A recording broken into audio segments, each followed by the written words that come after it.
एक समय ऐसा था कि आप पवित्र आत्मा की सहायता को महसूस कर रहे थे। एक समय आपने पवित्र आत्मा को पहचाना, समझ गए, फिर आपने इतना करीब पवित्र आत्मा को पाया आपने कुछ समय कि वो आपके हर हिस्से में आप सहायता को महसूस कर रहे थे। आप कह रहे थे, ओ आज मेरी बस लेट हो गई, मैं 5 मिनट लेट हो गया। बस हमेशा पूरे टाइम पर आती है। आप कह रहे हो, प्रभु मैं लेट नहीं होना चाहता हूं, मेरा एग्जाम है, आज मुझे मौका मिला है, पवित्र आत्मा प्लीज मदद करे मदद करे मदद करे। और अब बस स्टैंड में खड़े, अब तो मैं लेट हो जाऊंगा, इतने बजे बोला था। और आप देख रहे हैं वही बस जो 9:30 बजे आ रही है, आज 9:40 पर आ रही है, वो आपके लिए लेट हो गई। परमेश्वर ने अरेंज कर दिया सब कुछ। आपको किसी ने दुख दिया और पवित्र आत्मा आपके ऊपर हाथ फेर के बोल रहा है, डोंट वेरी, तेरा पति तुझे दुख दे रहा है, मैं तेरे साथ हूं। डोंट वेरी, तेरी बहन तुझे भुला नहीं रही, मैं तेरे साथ हूं। तो एक टाइम आपने पवित्र आत्मा को देखा, आपने चंगाई के लिए प्रार्थना की, पवित्र आत्मा ने आपको चंगा किया। आपको पैसे की गटी थी, पवित्र आत्मा ने पैसों को आपके लिए ईश्वरीय मददगार भेज दिए, लोगों के मन में डाला, चल इसकी हेल्प कर। कुछ भी था, पवित्र आत्मा के आपने बहुत सारी सहायता को महसूस किया। पर उसके बाद एक ऐसा समय आपकी लाइफ में आया जिसमें आप अपने आप को अकेला महसूस करते हो कि अब आप कहते हैं, आज क्यों नहीं वैसे तरह, अब पवित्र आत्मा उस रीति से मेरे साथ नहीं है, अब मुझे बाइबल पढ़ते उतना क्यों आनंद नहीं आ रहा है, अब किसी को वचन सुनाने का है आप क्यों नहीं आ रहा है, अब चंगाई क्यों नहीं हो रही। तो आपको कई बार ऐसा समय आ जाता है, आप अकेला महसूस करते हो। तो उसके विषय में मैं बात करना चाहता हूं आज, कि वो समय आपकी लाइफ में ना आए। आप अकेलापन अब महसूस कर रहे हो तो फिर से संगति आ जाए, इसके लिए मैं आपसे कुछ बात करना चाहता हूं आज। मैं नहीं, परमेश्वर का आत्मा, हालेलुया। तो उसके लिए पहला कारण क्या हुआ कि पवित्र आत्मा आपसे अलग हो गया? क्या हो गया? आपने वो वास्तविक हजूरी खो दी। क्या हुआ कि आपने वो सहायता खो दी? क्या हुआ? आपने वो आनंद और खुशी रहने वाला जीवन खो दिया। क्या हुआ? आपने वो भरपूरी खो दी। क्या हुआ? आपने वो भरपूरी का विश्वास का आत्मा खो दिया। क्यों? नंबर 1,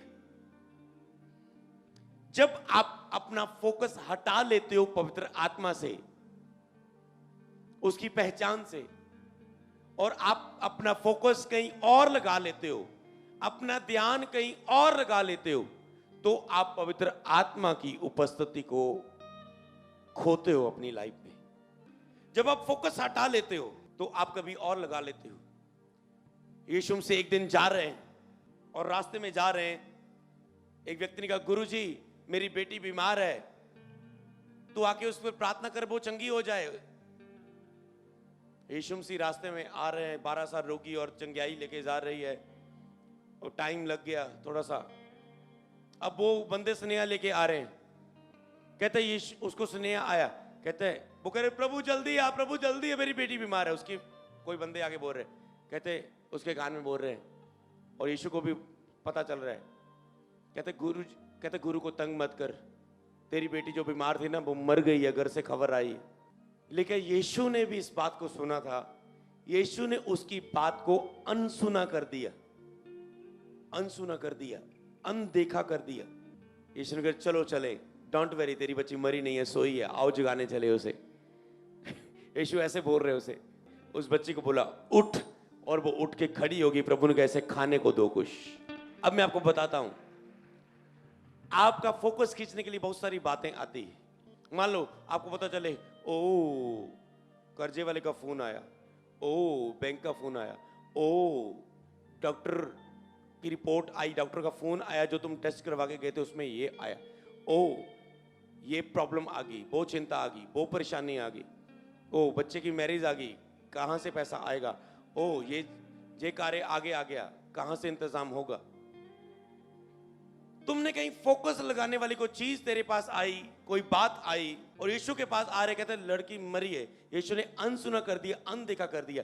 कई वक्त जब आप पवित्र आत्मा से जुड़े होते हैं, शैतान कुछ चीजों को लेके आता है कि आपका फोकस पवित्र आत्मा से हट जाए और उन चीजों की ओर लग जाए, उस पैसे कमाने की ओर लग जाए। मैंने बुलाहट से फिरते हुए देखे पास्टर, अपनी निगाह में अच्छी बुलाहट थी उनकी, कि उनके ऊपर सेवा की बुलाहट है। क्या हुआ जी, घर सरनाने पे बच्चे पढ़ाने हैं, फिर घर दियां बहुत सारी जरूरी, नहीं जी बाहर ही जाना पैना। ओके, बाहर चल गए, 24 घंटे काम च बिजी, कोई लगता नहीं है पास्टर होएगा, ये बिजनेसमैन लगता कोई। शैतान ने तुझे लालच दिया, तुझे फोकस खींचा, तुझे तेरी कॉलिंग से बेका दिया। लोग भरमाए जाते हैं। मान लो टीचर ने बोला 10 दिन में पैसों का इंतजाम नहीं हुआ, बच्चे का नाम काट देंगे, अब क्या होगा आपका? पवित्र आत्मा कहां? पवित्र आत्मा, आप तो 10 दिन में पैसों का इंतजाम करने में व्यस्त हो गए हो। बल्कि आपको क्या करना चाहिए? अनदेखा, फोकस। मैं उस पर अपना ध्यान नहीं लगा सकता। ओके, बात आई है तो जो पवित्र आत्मा मेरे साथ है, मैं इस बात को कमरे से बाहर, जब बाहर निकलूंगा नहीं, मैं पवित्र आत्मा के पास इस बात को लेके जाऊंगा। पवित्र आत्मा ऐसी बात आई है, प्लीज मेरी मदद करो। और एक व्यक्ति तो ऐसे प्रार्थना कर रहा है और कोई हेल्प नहीं आए, 5 दिन हो गए, 7 दिन हो गए, ये प्रभु के विश्वास में बैठा है। और लास्ट में 10 तारीख को नाम काटना था, 9 तारीख को कोई हेल्पर आया, ये ले तेरे बच्चों की फीस, प्रभु ने मेरे मन में डाला। पर आप फोकस हिला लेते हो, ओ ये हो गया। घर में डेथ हो जाए, महीना आप प्रार्थना नहीं करोगे। घर में मैरिज आ गए, महीना आप प्रार्थना नहीं करोगे। मान लो आज आपके साथ पवित्र आत्मा का रिश्ता है, कल मैरिज आ गई, खत्म। अगर आप फोकस को बनाए रखना आपको नहीं आता, आप उसमें अलर्ट नहीं। कोई डेथ हो गई रिश्तेदारी में, जगह में, चलो जी उदास होके बैठ जाओगे, खो दोगे, आप कुड़कुड़ाओगे परमेश्वर के सामने। उन चीजों में आपको फोकस नहीं गंवाना, ध्यान अनदेखा करना उन चीजों को। जब हालात आपको खींचने के लिए आए, अनदेखा करो। इसका मतलब ये नहीं उन हालातों के विषय में काम मत करो, चिंता मत करो, प्रार्थना करो। जो दुखी है वो प्रार्थना करे, बाइबल में लिखा है। जो आनंदित है वो स्तुति के भजन गाए। तो दुखी हो जाए, इसका मतलब ये नहीं तुम अपना बल लगाना शुरू करो, अपना दिमाग लगाना शुरू करो, अपनी चालाकी, अपनी जुक्तियां लगाना शुरू करो और अपने जुगाड़ बनाने शुरू करो। एक दिन एक पास्टर आया, पास ही प्रे कर दो जी, मैं लोन लेना जी, चर्च बनानी है। अच्छा, तूने अपनी मेहनत से लोन लेना है ना, ओके। जितना तू लोन के लिए, मैंने कहा तुम बैंक के पीछे, कागजों के पीछे भागोगे 2-3 महीने, इससे अच्छा ये है कि तू 2-3 महीने किराए पे कमरा लेके, घर में अगर प्रेयर रूम नहीं है, किराए पे कमरा लेके प्रार्थना में बैठ जाए, जा घर में ही सिस्टम बना ले, डिसिप्लिन में लाइफ टाइम टेबल बना ला कि इतना समय प्रभु के साथ बिताऊंगा। कि 2 महीने क्या, 1 महीना, तो उससे अच्छा तो प्रभु में बिता ले। जो तूने इधर उधर घूमना है, अपना बल लगाना है, तो देखना प्रभु तेरे लिए क्या इंतजाम करे। प्रभु तुझे मसा देगा, तू मसा के साथ सेवा करेगा, लोग बढ़ेंगे, लोग बोएंगे, चर्च भी बन जाएगी, सब कुछ हो जाएगा। पर तू अपना बल क्यों लगा रहे हो?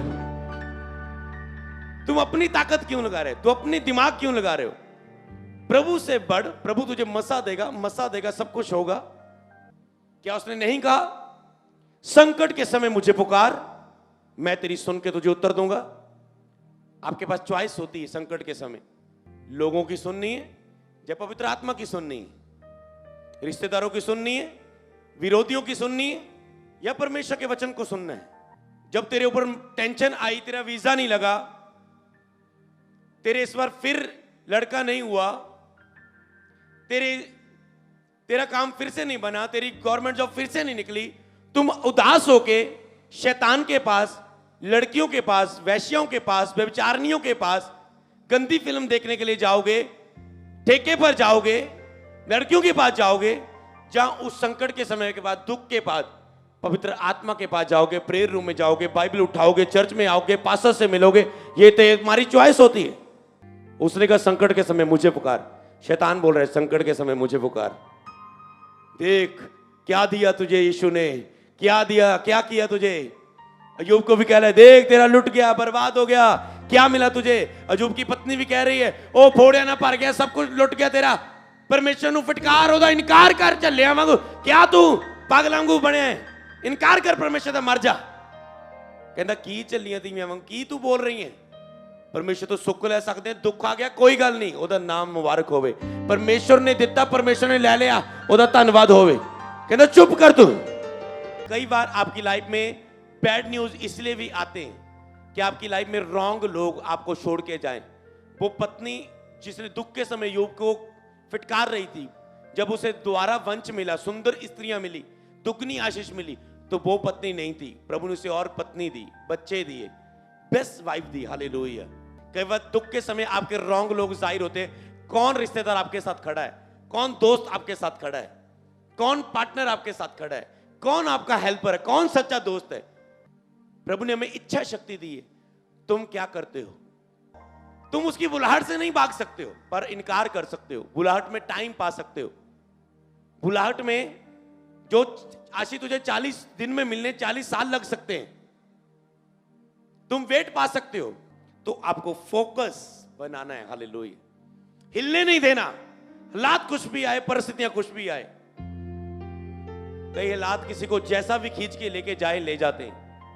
कभी भी मत हालातों के अनुसार चलो, पवित्र आत्मा के अनुसार चलो। जो जय पाए वो अधिकारी होगा। कौन जय पाएगा आज के बाद? प्रभु उसे ब्लेस करने वाले हैं यीशु के नाम में। हालेलुया। तो जब आप अकेलेपन में जाते हो तब भी आप पाप में गिरते हो। अगला जो आपने नोट कर, अकेलेपन में मत जाओ। हवा अकेली थी, शैतान उसे फुसला रहा था, बहका रहा था, ये फल को खा ले, फल को खा ले, फल को खा ले। दाऊद कब गिरा? जब वो अकेला था। 60 लड़ाई लड़ रहा है, 60 जीत रहा है, कोई नहीं हार रहा है, जोधा पूरा। प्रभु ने उसे मसा किया हो गया। एक दिन क्या हुआ, अपने लोगों को लड़ाई के लिए भेज दिया। हुण तां इन्ने तां हुण छोटी मोटी लड़ाइयां तां मेरे बंदे जित लेंदे आ। रिलैक्स हो गया। आप कब पवित्र आत्मा को खोते हैं? जब आप आरामदायक जिंदगी में चले जाते हो। पवित्र आत्मा के साथ रिश्ता बना, 40 उपवास रखे, अब रज के खाओ, रज के सो, रज के घूमो। अब चल ए दोस्त ना, चल इधर, चल उधर, चल हा चल ही। अब क्या हुआ? डिले हो चुके। अभी जब तुम ऐसे खोते हो, जब तुम अकेलेपन में जाते हो, रेस्ट में जाते हो, रेस्ट में। दाऊद अब रेस्ट में चला गया। हो ठीक है, छत में ऐसे घूम रहा है, रेस्ट कर। अचानक से उसे एक लड़की दिखी जो नहा रही थी, नंगी थी। उसके अंदर शैतान ने वो अभिलाषा जाग गई। उसने उसे बुलाया, अपने लोगों को भेजा, उसे बुलाया, उससे पाप किया, उससे गलत संबंध किए। और उसके बाद परमेश्वर का क्रोध दाऊद पर भड़का। कहता है तेरे बच्चे पर ये, तेरे ऊपर ये संकट आएगा, परेशानी आए। दाऊद भागा। फिर आपको पता है दाऊद की स्टोरी। जितना मर्जी रेस्ट करो, पर पवित्र आत्मा का साथ रिलेशनशिप बना के रखो। वो कहता है राज्य के खा तू, जितना मर्जी खा, जो मर्जी। परमेश्वर का टाइम परमेश्वर को देना है। आदम हवा के वो अकेलेपन में थी, हवा। दाऊद अकेलेपन में था, लेकिन यीशु को आत्मा जंगल में ले गया कि शैतान के द्वारा उसकी परीक्षा हो। जंगल में, कहां? उजाड़ में, अकेलेपन में, जहां पर शैतान उसके पास आया। तो अकेलेपन में मत जियो। फोन के साथ अकेला मत रहो, बंद कमरे में अकेला मत रहो। अपनी कुछ आदतें, कुछ फैसले ऐसे लो, जो हिस्से तुझे गिरा रहे हैं वहां पर फैसला करो, फैसले लो, फैसले लो। क्योंकि कभी ना कभी शैतान कभी भी आके तुझे कभी भी गिरा जाएगा। हालेलुया। प्रार्थना का उत्तर ना मिलने से, निराशा से आप गिर जाते हो। कई बार पवित्र आत्मा से दूर हो जाते हैं। प्रार्थना का उत्तर ना मिला, आपको यही नहीं पता कि परमेश्वर अपने टाइम से तुझे बेस्ट उत्तर देना चाहता है। तुम वेट क्यों नहीं करते? तो तुम अपने हिसाब से काम करवाना चाहते हो और गुड लेना चाहते हो, या तुम अपने आप से काम करवाना चाहते हो और तुम पहले से कुछ बेटर लेना चाहते हो। और ना ही वो तुझे गुड देना चाहता है, ना ही वो तुझे बेटर देना चाहता है। बाइबल में गुड बेटर बहुत कम है, पर उत्तम, बेस्ट, बाइबल में बार बार शब्द आप पढ़ोगे, बार बार पढ़ोगे, बार बार वो तुझे उत्तम देना चाहता है। निराश मत होना कभी। पारिवारिक चिंताओं में लोग फंस के पवित्र आत्मा से फोकस दूर कर लेते हैं। हालात अपनी पारिवारिक चिंता की ओर फोकस लगा लेते हैं, फिर वो पवित्र आत्मा की वो उपस्थिति खो देते हैं। फालतू टाइम वेस्ट करके लोग पवित्र आत्मा की उपस्थिति को खो देते हैं। फालतू फेसबुक पर बैठ के, फालतू यूट्यूब पर बैठ के, फालतू दोस्तों के साथ संगति कर रहे हैं। कोई फालतू ही बस बैठ रहे, घूम रहे इधर उधर। कोई पूछे जो तू कर रहा है इसका क्या फायदा होगा तुझे बता। तुम फेसबुक पर फनी वीडियो देख रहे हैं, तुझे क्या फायदा हो रहा है? तुम यूट्यूब एक 2 घंटे की फिल्म निकाल के देख रहे हैं, तुझे क्या फायदा हो रहा है? पहले ये बता। तेरी आंखें जा रही है, तेरे कानों का लॉस हो रहा है, तेरी मेंटली लॉस हो रहा है, तेरा टाइम का लॉस हो रहा है, तेरा कर्जा बढ़ता जा रहा है, तेरा फायदा क्या हो रहा है? कुछ भी नहीं हो रहा है। फालतू चीजों की ओर टाइम शैतान लगाता है, पर परमेश्वर उत्तम चीजों की ओर लगाता है। सुस्ती आपको पवित्र आत्मा से अलग कर देती है। सर्दियां आ गई, सर्दियों में अब रजाई में बढ़ने की सुस्ती, गर्मी आ गई, दोपहर को सोने की सुस्ती, सुबह उठने में सुस्ती।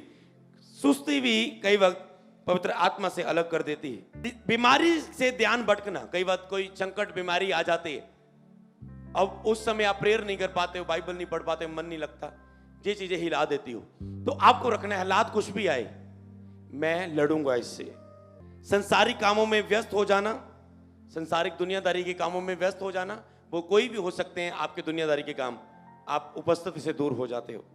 आज कई लोगों को मसीह आशीष, परमेश्वर आशीष देता है, पर वो गवाही देते देते प्रभु ने मुझे जी आशीष दी है, देख प्रभु ने मुझे आशीष दी है, देख मेरे पास कुछ नहीं होता। वो गवाही देते देते देते देते धीरे धीरे उनकी टेस्टमनी घमंड में बदल जाती है। प्रभु को महिमा देते देते वो घमंड में ना बदल जाए कभी। याद रखना, एक बार घमंड का शब्द निकल गया, तुम प्रभु की उपस्थिति को खो दोगे। इसलिए पृथ्वी पर हो तुम कम बोला करो, तुम्हारे पता नहीं क्या बोलने से तुम पवित्र आत्मा की उपस्थिति को खो दोगे। कई बार कोई आपस में बहस जाते हैं, तो मैंने कहा सबसे बड़ा लॉस तो इनको हो चुका है कि वो पवित्र आत्मा इन्हें छोड़ के चला गया होगा। फिर कहेंगे पास्टर मुझे अब हजूरी नहीं महसूस होती, पास्टर जी अब मैं पाप में गिर चुका हूं, पास्टर जी अब मुझे प्रेयर करने को मन नहीं करता। क्योंकि तुम अलर्ट नहीं। अलर्ट अपने मुंह पर अगली बात लिखो, अपनी जीभ पर लगाम लगा के रखो। जैसे माचिस की तीली है ना, एक कनक के खेत में ऐसे गिर जाए ना, एक चंग्याड़ा पूरे खेत को आग लगाती रहती है। बाइबल ऐसे बताती है, जीभ एक ऐसी चीज है, एक शब्द से आपकी बड़ी जॉब को खत्म कर सकती है, एक शब्द से आपका डिवोर्स हो सकता है, एक शब्द से तेरी आशीष से तो नीचे आ सकता है, एक घमंड के शब्द से। चौकस रहो अपने कानों के प्रति, चौकस रहो कानों के प्रति। कोई तुझे तेरे अगुए की खिलाफत कर रहा है और तू सुनता जा रहा है, कोई तेरी पास्टर की खिलाफत कर रहा है, कोई तू सुनता जा रहा है, कोई वचन के प्रति अविश्वास की बातें बोल रहा है और तू भी उसको ध्यान से सुन रहा है, तेरे अंदर भी अविश्वास पैदा हो गया।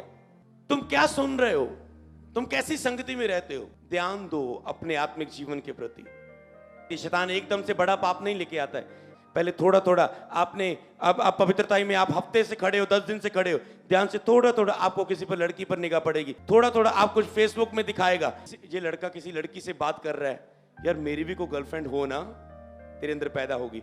ये लड़का कितने महंगे महंगे कपड़े डालता है, मेरे भी होना। पता नहीं तुम कब कहां क्या चले जाओगे। पूरी संगत अच्छे चरित्र को बिगाड़ देती है। चौकस रहना, तुम बरमाए ना जाओ, बाइबल बताती है। तो ऐसी गलतियां कभी मत करना, चौकस रहना। लंगर प्रसाद खाने से आप जो मूर्ति के आगे चढ़ाया गया होता है, आप पवित्र आत्मा की उपस्थिति को खो देते हो, परमेश्वर की आत्मा को खो देते हो। मूर्ति पूजा वाले स्थानों में जाने से, वहां के माहौल का असर अपने ऊपर ले लेने से आप पवित्र आत्मा की उस प्रेजेंस को खो देते हो। परमेश्वर को पहला स्थान देना बंद कर देने से आप पवित्र आत्मा की उस उपस्थिति को खोते हैं। रिश्ता तो पवित्र आत्मा से है। अब धीरे धीरे शरीर को पहला स्थान देना शुरू कर दिए। सुबह उठ के प्रार्थना नहीं, धीरे धीरे दोस्त का फोन आ गया, ओके जी आया मैं हुणे 10 मिनट देते, पर रात को तो तेरी प्रेयर का टाइम है। किसी चीज को भी तुम पहला स्थान देना शुरू कर दोगे तो पवित्र आत्मा पीछे हट जाता है। तुम थोड़ा सा पीछे करोगे, वो पूरा पीछे हट जाएगा। बाइबल कहती है हर एक रोकने वाली वस्तु और उलझाने वाले पाप को दूर करके सिद्ध करने वाले यीशु की ओर बढ़ते जाओ। तुसी कह रहे हैं मैं हुण पैग बुक नहीं लाना, मैं हुण मसीह च आ गया, पर मैं उनके साथ बैठता हूं, पर मैं नहीं लगाता। वो जुआ खेलते मैं उसके बैठता हूं, मैं नहीं खेलता हूं। कल तुम भी खेलोगे। क्या तेरे अंदर इतनी ताकत है कि तू जीत सकता है? तो कर रहा है उनके बीच जा, तो अपनी आत्मिक ताकत में बढ़ जा। अब तुम आत्मा में बढ़ के रोजे रख के आत्मा से भर के अब तुम उनके बीच गया। अब उनका असर तुझ पे नहीं पड़ रहा है, अब तेरा असर उन पर पड़ रहा है और वो मसीह में आ रहे हैं। पर राइट टाइम का तुम वेट करो, सही समय का इंतजार करो। ये तुझे रोक रही थी चीजें जो आज मैं प्रचार कर रहा हूं। तेरा हृदय सिद्धना चाहिए। क्या तेरा हृदय सिद्ध रहा है या नहीं सिद्ध रहा है? अगर सिद्ध रहा है तो तेरी लाइफ में कुछ बड़ा होने जा रहा है। हालेलुया। और भी अनॉइंटेड वीडियो को देखने के लिए हमारे YouTube चैनल को सब्सक्राइब करें, ताकि आप और भी बड़े कामों को जो परमेश्वर अपने दास के द्वारा कर रहा है देख सकें। God bless you all.